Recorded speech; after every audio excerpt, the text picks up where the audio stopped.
Hello there, welcome to Wondercraft, and today we have the explanation for mob combat and attacks in vanilla Minecraft.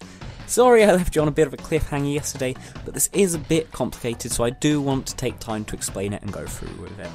But for now, let's go see how this all works. So let's start with the bare bones of the concept, and quite a lot of you figured this out. We are using armor stands. Let's just show you the armor stand here. I will include all of the MBT data so you can see what you need to apply to this armor stand. The disabled slots tag is worth mentioning.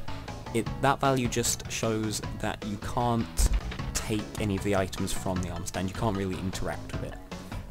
And that's pretty much it for the armor stand. And the armor stand is given the custom name Berserker, and it is constantly being teleported to any zombie named Berserker. This command summons one of them.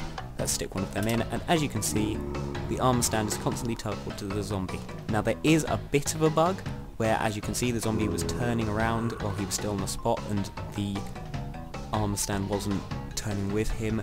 That is just a bug with the teleport command. There's nothing I can really do to fix that, apart from including a lot more commands, but that's not something I really want to do. Anyway, let's go into the redstone of it. Let's start by taking a look at this section, and this section is the brain. Essentially, it's the bit that controls the AI. We have a fill clock over here, the rest of the fill clock is just under there, and there are 4 sections to this essentially. The first bit is just to detect if the zombie is dead.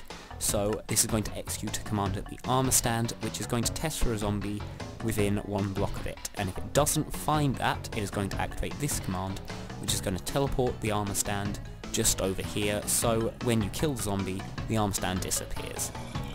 The second section is the charge attack. This is going to execute a command at the zombie, and it's going to test for any player within 12 to 15 blocks of that zombie. So it's going to test for a player who's reasonably far away, but a distance that the zombie can close the gap. It is then going to set a block on another redstone contraption, which we'll go into later, but that is the charge attack. Next we are looking at the dodge, and what's going to happen here is we have 5 command blocks, and these all have a pretty similar command in. They are a command which is executing a command at the zombie, which is testing for a player within 4 blocks of the zombie who is holding a diamond sword. This is what has been added in 14W33A. Selected item is now a lot easier to use. Before you would have to have 1 command block for every slot. It was very annoying and difficult to tell whether a player was holding whatever item you needed them to be holding, essentially. But now we can do it with just 5 command blocks. We have 1 for diamond sword, 1 for golden sword, 1 for iron sword, 1 for stone sword, and you guessed it, 1 for wooden sword. So if any of these activate, it is going to activate this command, which is going to set a block on another redstone contraption, activating that. So that is the dodge. It is also going to send a pulse here to block off this repeater and stop a signal being sent to this command block. But what's being tested here? This is exactly the same command as all of these 5, however it doesn't have the selected item bit. So this will always activate as long as one of these is activated, but if one of these is activated, the redstone signal isn't going to go through because of that repeater. So what this is doing is this is just testing for someone who is, once again, within range of the zombie, but isn't holding a sword. So if they're not holding a sword, this command is going to activate instead of that one, and this command is going to activate the charge attack, not the charge attack, sorry, like the jump attack. I haven't really named these ones. But yeah, that's pretty much how all of the AI works, but let's go into the separate attacks now, starting with the charge attack. So this is the charge attack, and you can see here this is all that it uses. This is the main clock which the system is using, it's worth mentioning. What is constantly being activated, the rest of the fill clock's under there by the way, these are just the commands that set the fill clock, but this is the command that is constantly being activated, and it is a command that teleports the armor stand to the zombie, so that's why that's happening all the time. But there are lots of commands along here that need to be activated by a clock, and I'll go into detail about them later. But let's start off here. When the charge attack is activated, a redstone block will be placed here, on top of this command block. This command block just deletes the redstone block again, so it's resettable, and it powers these 3 command blocks here, which puts the sword down. So first of all, we have this. This is a pose command, entity data command, which is going to pose the armor stand. It's going to change the pose of the armor stand. Now, this is the most complicated attack because I will show you that when I use this, look at what happens to the armor stand. If we can get the zombie to move, because it doesn't look quite right at the moment, does it? There we go. If I use this right now, the sword is too low, and that's because the armor stand has put its arm down, but the sword is not high enough. So what we need to do is we need to teleport the armor stand up and across based on the direction of the zombie. This is a pain, but it's the only really way to make it look good.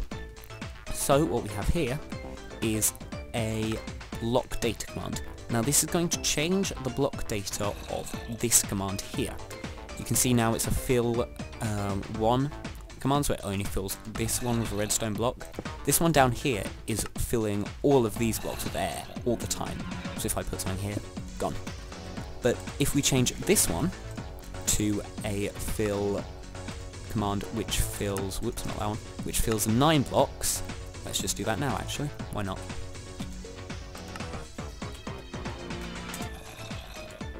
So I didn't, oh, gotta put a slash in. There, the whole clock is activated now, and now all of these commands are being activated, and as you can see, the armor stand has gone up, and if the zombie moves, would you move please? There we go, it looks like he is holding it. How is this done? Well, for starters, the armor stand is always being teleported half a block up, that's just to make it go up enough. But, to make it look like the zombie is holding it, we are testing in 8 directions.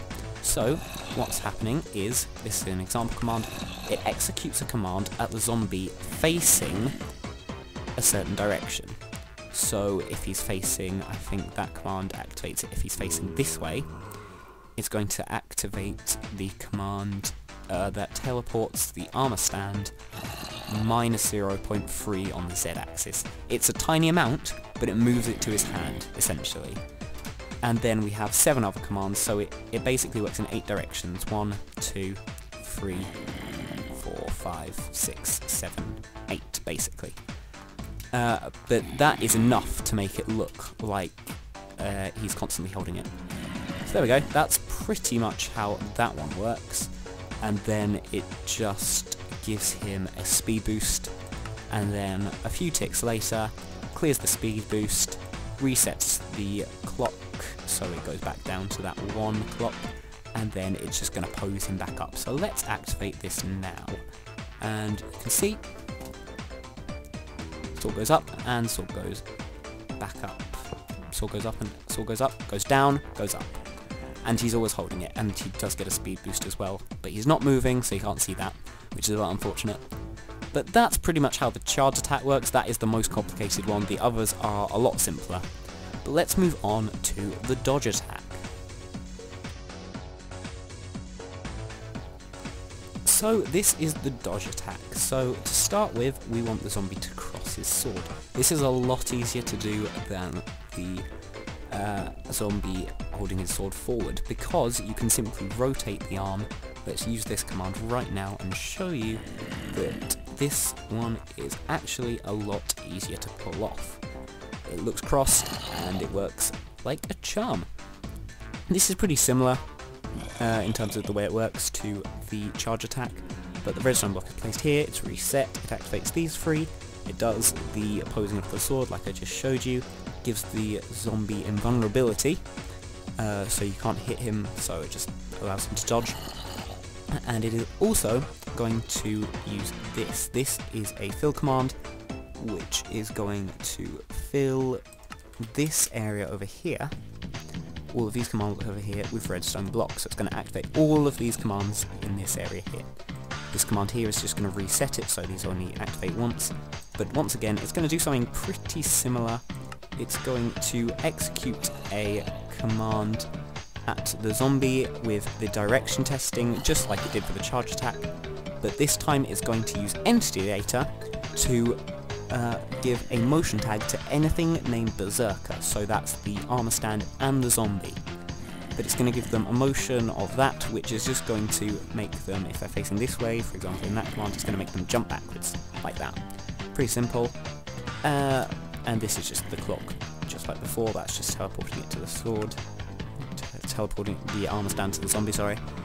And that is pretty much how this one works. It resets it by making the zombie vulnerable again, with entity data, it poses the zombie back, and this is just filling this command back to 1. It doesn't actually go up to and extend and activate all the other commands with this one, but it's just to bug fix essentially. If it blocks and speed boosts at the same time, it just needs to make sure that the command has gone back to 1 redstone block on the clock, not 9. But that's pretty much how the dodge attack works. And last of all, there is the jump attack. So the jump attack is the easiest one of all. When it is activated, it's just a fill command which activates all of these command blocks along here. I have deleted the clock that teleports the arm stand to the zombie, I just realised that, whoops. But it's going to activate all of these commands along here, and these two here. This one resets it, like before. This one is going to give the zombie strength 2 for 1 second, and all of these commands are exactly the opposite of the commands that were activated in the dodge command. So instead of the zombie and the armor stand jumping backwards, they're going to jump forwards. It's pretty basic, but it works, and it looks amazing, in my opinion. But that's pretty much it for today, and that's how you build a zombie which can attack and do awesome things that were never possible before. Worth noting, if you used a texture pack to change the textures of armor, if you extended the arms a little bit, that's possible, you could technically have an armor stand fighting and being able to move its limbs if you made the zombie invisible instead and kept the armor stand visible. That would be something very interesting I would like to see in maps. But yeah, aside from that, that's pretty much it for today. So thank you for watching. If you liked the video, give it a like. If you loved it, why not subscribe? Thank you for watching. Bye bye!